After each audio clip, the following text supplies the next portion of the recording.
All right, balancers. Today's guest is the founder and CEO of AMPERNA. She has over 10 years experience in skincare and holistic skin coaching and is passionate about helping everyone feel comfortable in their own skin.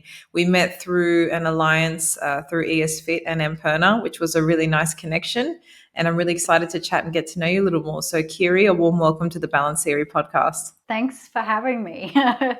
It's a pleasure. Let's start with your journey to AMPERNA before we dive in and you share, I guess, the mission and values that underpin it today as it is. Talk to me a little bit about your journey to get there. I know you've got experience in project management and marketing, all these other types of skills. So walk us through, because I know your story is quite an interesting one. Ah, yes, it is very interesting. I never would have thought that all roads would lead me here.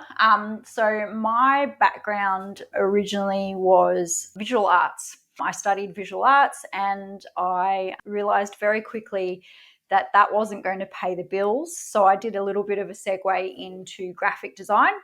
And once I'd studied graphic design, I went into packaging design because I really loved the structure of packages, but also the brand activations and the brand development side of starting a packaging design job and finalizing the project. And I've got about 20 years of experience in packaging design, and that's sort of where I was before. It was a very cutthroat industry and there wasn't much balance. There were long hours, but I sort of realized that I didn't want to stay in there in that industry. And so I started doing like night courses and trying to develop other skills. And so I did a marketing course, visual merchandising course. What else have I done? So many other things. Can I just pause you there? Sorry. I Yes. want to just ask you about this moment in your life, because I know for a lot of people listening, they may feel they're stuck in industries or roles that they, Yes.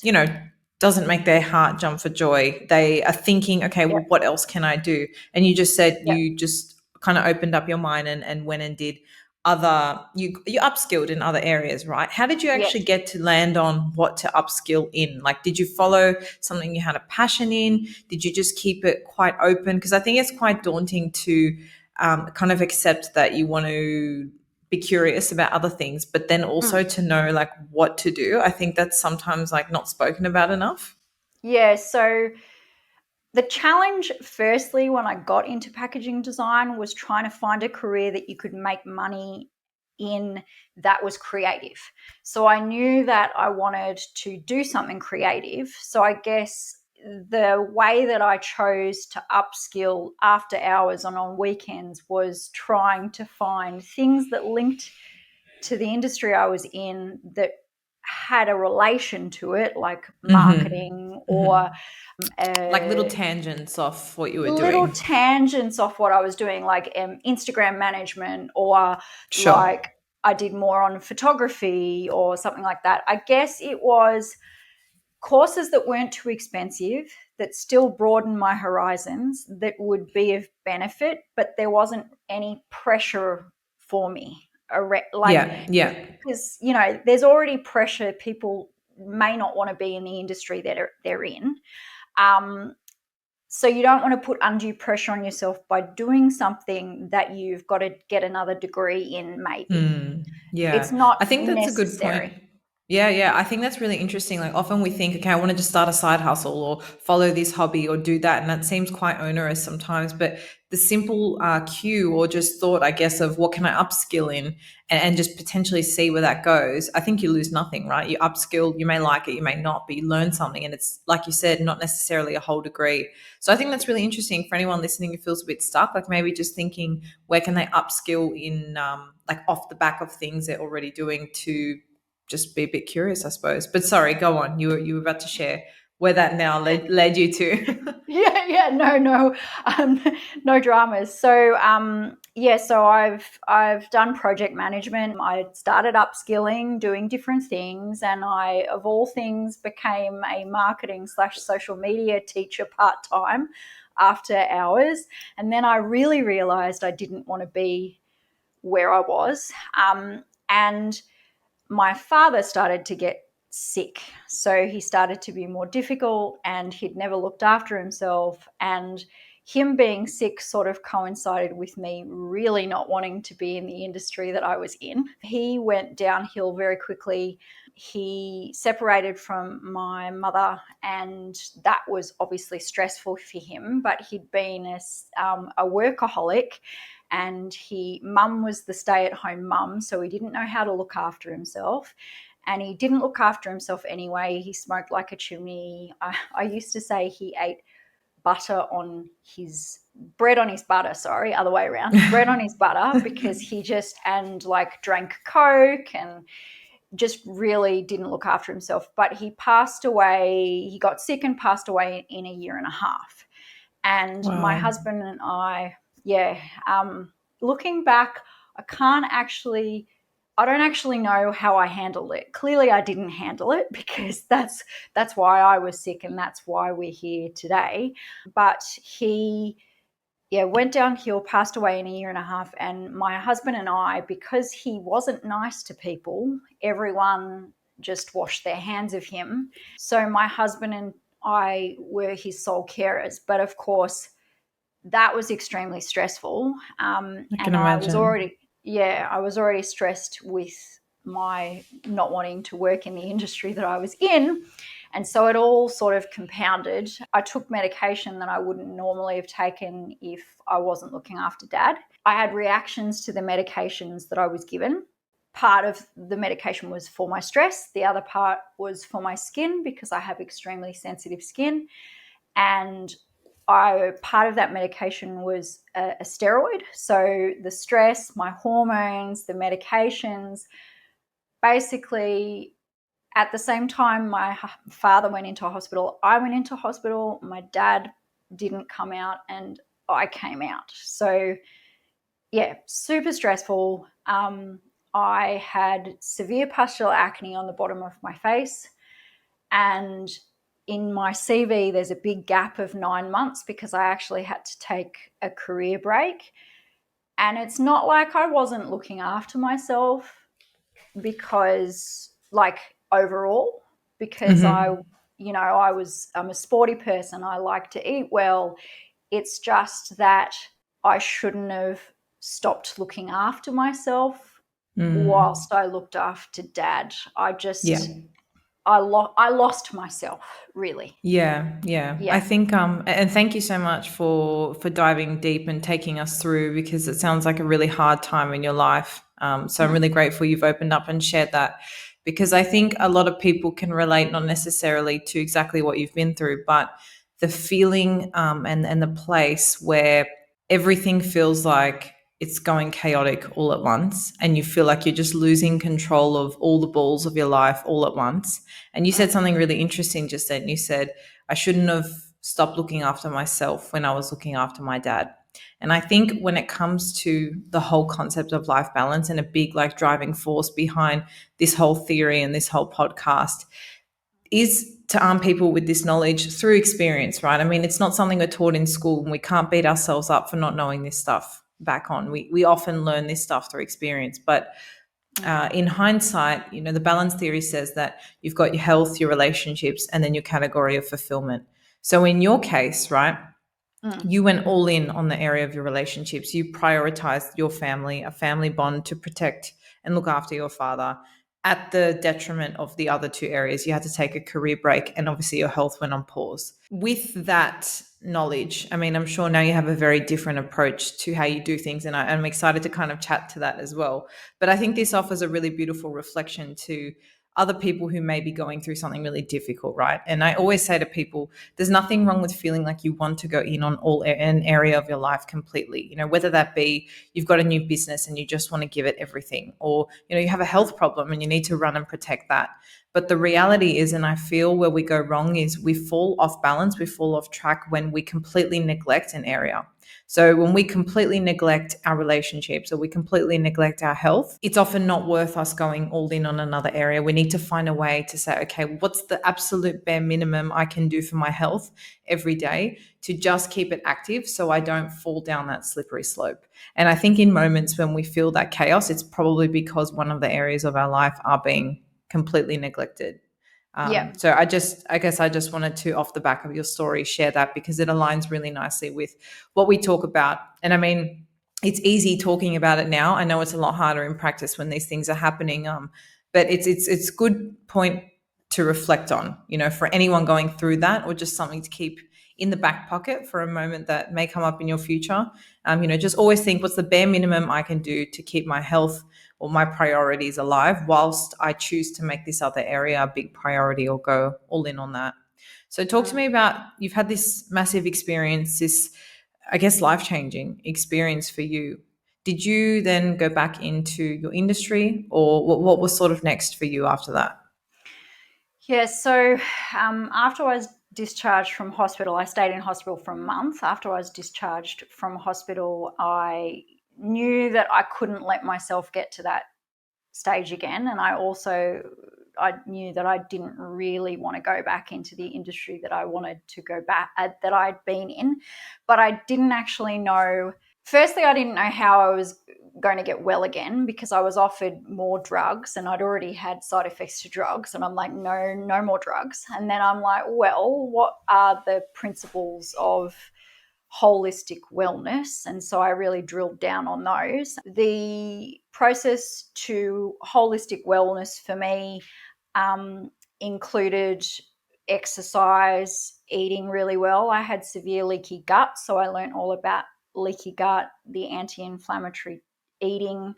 And did you work with like a naturopath or nutritionist or someone? Yep. Yeah, so I saw a naturopath, a nutritionist. I saw multiple dermatologists until I found the dermatologist that wasn't trying to sell me the drugs, somebody that was going to help me in hand with holistic practitioners to find me compounding things that I could use on my skin that I wasn't going to react to. And I also saw an endocrinologist. So another big learning for me is that we're so anxious sometimes, when we go through a crisis, that we don't actually stop and pause and just think about a plan. So like you have this problem, and I guess this is where my like project management skills come into it. You have a problem and you need to do A, B, C, D, and then they might inform you on E, and then that plan will in turn get you somewhere, and then you'll feel less anxious because you've got a plan to move forward. The endocrinologist was really amazing because obviously I knew I was stressed. Stress affects your hormones, which in turn affects your gut health, which in turn affects your skin. But I had no idea how high my cortisol levels were until I actually spoke to an endocrinologist who did multiple blood tests for me. Your cortisol levels are supposed to be in the hundreds. They're supposed to get you up in the morning. They're supposed to get you away from a bus. Mine were like in the like 7 or 8 thousands. They'd been climbing, Wow. they'd been compounding for a whole year and a half. That year and a half that I'd looked after Dad, no wonder I almost died. Like, that's just not right. So after I was well again, I'm like, well, I'll go back to work in that same industry, but I'll do it part-time. Like and I'll rely on, again, Wesley, my partner, who is also in the business now, but he was a programmer in IT at the time, and his salary was okay. So I sort of worked part-time. And then I was just reading books and trying to do more like night courses. And then eventually I'm like, well, I helped myself. There's something in this. I want to help more people. What can I do? And so I guess I remember I think I read a research journal, and I don't even, like, it's like a light went off, and I'm like, actually, you know what? There's nothing quite like this, is there? I need to help people holistically with their skin, because there's no one there to help people with a logical plan, with the right products for people with reactive skin that is affordable. And I knew it had to be anti-inflammatory, and I knew it had to be something to do with the gut. So I decided I was going to start my own business. Just like that, hey? Well, I mean, there's a bit more to it than that, but Of course, like, I'm joking. but yeah, just like that. Yeah. So I told Wesley, my husband, and he was like, yeah, businesses are a lot of work. You've only just been sick. I don't know about this. Come back to me. But yeah, I eventually, I put it together, a business plan. He's a numbers person, and I came up with the idea of a topical probiotic skincare company that focuses on holistic wellness, that also has a coaching arm, because I found a topical probiotic ingredient in a research journal, and that 100% aligned with my holistic journey that focused on gut health. This is awesome because I think, and I always love diving deep and understanding founders' struggles and then how they've built a product or service off the back of that. And it's just such a genuine infusion of something they've found useful that they want to share with other people. So I really love like getting to the bottom of what that is, because it makes for such an authentic brand. And I love what you've done with AMPERNA. And I think just even this discussion is such a nice reminder that when we talk about having healthy skin, right, it's not just, of course, like what you're putting on your skin is very, very important, but there's so many layers underneath that, because you could be using the best quality products, but if you're not managing your stress, or like you said, like being proactive with knowing where your cortisol's at, having plans for stressful times and chaos, having that understanding of what balance looks like, your hormones could be out of whack, which could be flaring up your skin. And it's almost like you really got to do like the deep layered work in combination with everything else, with the food and the sleep and all that. And it's nice and quite refreshing, actually. I don't know about everyone listening, but to hear a business owner in the skincare industry not saying that, this skincare is going to fix all your problems. It's a part of this journey. And obviously, you've created quite a niche product for people that have sensitive skin, and it's been researched and backed. But I appreciate that you're talking about it as a key player in the ecosystem of holistic skincare, which really just looks at all the areas of your life. So, I mean, that's awesome. I'm really grateful you've kind of followed that calling. You pushed through the numbers stuff, and you did something different, because I know a lot of people would probably have that calling and maybe not follow it, and then we'd be without businesses like yours. So I think hat off to you, and you should be very proud of what you've created. And it's led us to, I guess, having this conversation today. We've spoken a bit about, I guess, and correct me if I'm wrong, would you say that what you've shared has probably been the toughest challenge you've had to overcome with respect to your life balance, or is there something else that comes to mind? I definitely, when I'm stressed, well, again, the pillars come into play about managing my day, and I guess we'll get into that. But when I have a stressful moment, or I get that email that I don't want to read at 9 a.m. in the morning, I think to myself that I most probably can pretty much 99% say that I will never be back there. So I guess I put it into perspective that way. Yes, it's been the biggest challenge for me health-wise. A big challenge was starting a product-based business when I had no idea about how to start a product-based business. Obviously, I'm not a chemist. So my husband was like, yeah, you want to make skincare products, but how do we do that? And I'm like, well, they have to be unique. I have to have a chemist. So that's, I guess, another challenge was starting the Sure. business. Another big challenge for me was actually having the business in my home. So we started the brand, like the brand launched in 2018, and it was after 5 years of research and development. And true, I probably, if I didn't have to work part-time or freelance on the side, I could have maybe done it a bit more quickly. But we did want thorough testing, and we wanted all the research, and I wanted to dot my I's and cross my T's, because of course it is a topical skincare product. Sure. We started in our 2-bedroom apartment, in the second bedroom that was very small. And my husband was working full-time. I was working part-time. We were both working before hours, at lunchtime, and after hours on this business. And I guess that's the other challenge. having a business in your home and then having that business like this, because it's stock based, right? During COVID, we were together working in this one room with like boxes of stock, and I had to pack orders on the boxes and then turn around and work on the computer. And it was a very small room with two adults and one cat trying to ruin all the boxes.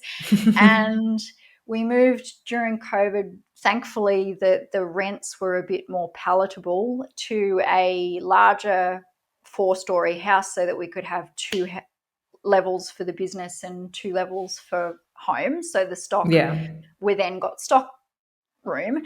But that next challenge brought in the next problem, which was I think a lot about things and the work life balance, or the balance, I guess.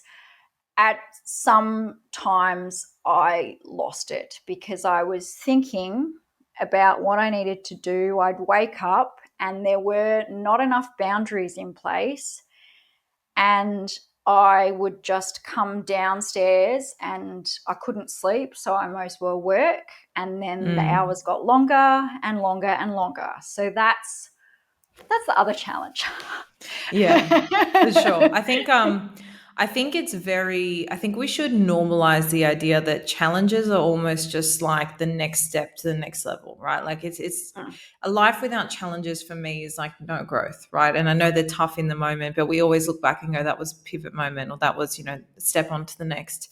I think when it comes to life balance, and it's so funny, like when I introduce myself to people and I tell them a bit about the podcast, I mean, I am not this balance guru, right? And balance is one of those things that you don't find and you have it forever, because life happens. And I mean, you know that well and truly firsthand.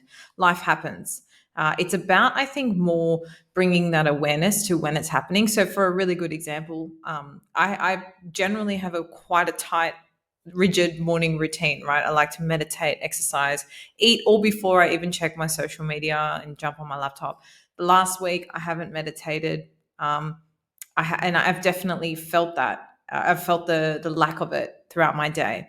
And what I'm trying to say is that I think you can have this ideal of balance. Sometimes life happens for whatever reason, whatever else you've got going on in your life, and it's just about bringing that awareness and saying, okay, how can we rejig? Like, what areas do I need to create tighter boundaries on, or give more attention to, rather than kind of beat ourselves up that we've lost this balance along the way. It's just about that gentle nudge, like knowing what direction to head in and knowing kind of what your ideal looks like, so that you can pivot and go back into it. But in terms of, generally speaking, how is it that you kind of now manage work and life? I mean, I know that feeling of having a business inside your house, it's always there.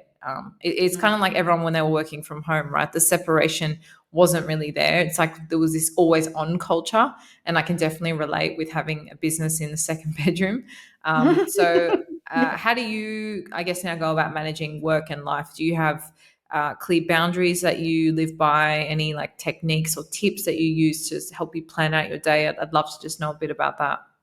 Yeah. So we've moved to a warehouse, which has made it slightly easier. However, before and still, I do still utilize, because I realized it was becoming this huge, big problem. And I guess, like you say, you don't need to beat yourself up about it. You just need to think about how you can refine. So I did segment my day beforehand, but the rules became stricter. So, like you, I like to get up, go for a walk at 5:15 or 5:30 in the morning, because the sun's just coming up, and I find that's my meditation. And the Beautiful. rule is, it's lovely. The rule is that I can't have my phone on. Like, it's gone do not disturb, because I might want to take a video of the sunrise or something like that, but I'm not allowed to check any emails or whatever. Yes. The start of the day, I segment my day into admin and staff issues and like expanding the business. Then I definitely have to have food. I have to have breakfast, lunch, and dinner, because my blood sugars like go all over the place. And great reminder, last week I half fainted and half fell over because Kiri didn't have lunch at 12 noon. So always Your three body will meals. remind you. Exactly. And then second half of the day is coaching. So, as I mentioned, I do holistic coaching calls and I point people in the right direction for the specialists that we have on hand that they may need to see, like, again, endocrinologists, naturopaths, nutritionists, or allergy specialists, for example. And then I have to go to the gym or I have to do some form of movement. If I don't get there, I don't necessarily beat myself up about it because life happens, as you know. And then once I've left the warehouse, I am phone is on do not disturb and I'm not allowed to answer customer emails or messages or anything. Yeah. That used to not be the case, but we're at a stage where we're in a warehouse, the business is out of my home, and I can have the separation. I must admit, it was harder in startup, but I guess the teething around switching off has stopped. Yeah, yeah, for sure. And I definitely relate with the do not disturb. For me, I mean I am better at it sometimes depending, but I really try, like even now I've still got it on from this morning because I've got kind of back-to-back meetings. So I think just using that to not distract yourself, like, and don't get me wrong, like the temptation is still there. I want to jump on and see how like my videos from last night went, or what emails I've gotten through the door. Like it's very tempting, but I think it's just a good way to remove the distraction in a way. I'm not sure if you use anything like time blocking, but it kind of sounds like, when you block your day into, say, admin and customer and then coaching, you're segmenting your time, right? You're creating an intention around the blocks you use in your time. I personally use this like online planner called Sunsama, which basically I just put in like all my tasks I need to do, how long Mm, they're going to take, and then it just blocks it out and kind of has alarms and stuff. So I mean, mm, like whatever you use, I think as long as you have, like, and when I say you, everyone listening, as long as you have some things that help you stay in control of your time, I think that's the biggest thing. Because when we don't have those parameters, we just get lost in what we're doing or what other people want us to do, especially if you're working for somebody else. And that's where I think our balance can really get overpowered by our work or our fulfillment. So, really important to just have some small tools at your disposal, whether it is time blocking, whether it is do not disturb, or just having intention behind your time, I think is a great way to do that. And then, of course, when things, fall off the rails, just bringing that awareness gently back to what you can do to rejig it. So, I definitely relate to everything you've shared today. I know a lot of the listeners would have really resonated with your journey and a lot of the things you opened up about. So I'm very grateful that you've come on today. You've also kindly offered a very generous discount of 20% off your store. So the code is balance20. I'm going to put a link to the store in the show notes below, as well as to the Instagram. I know, Kiri, you're very open and always ready for a chat. So I'm sure if anyone wants to reach out, I'll pop in your personal as well. mm. But thank you so, so much for your time. And I look forward to seeing AMPERNA continue to grow and where the next 5 years takes you as well. Thank you. Thank you for having me today. And I look forward to talking to anyone. I'm here for holistic help or to point you in the right direction if you're finding issues. Amazing. Well, thank you again, and we'll chat soon. Okay, awesome. Thanks.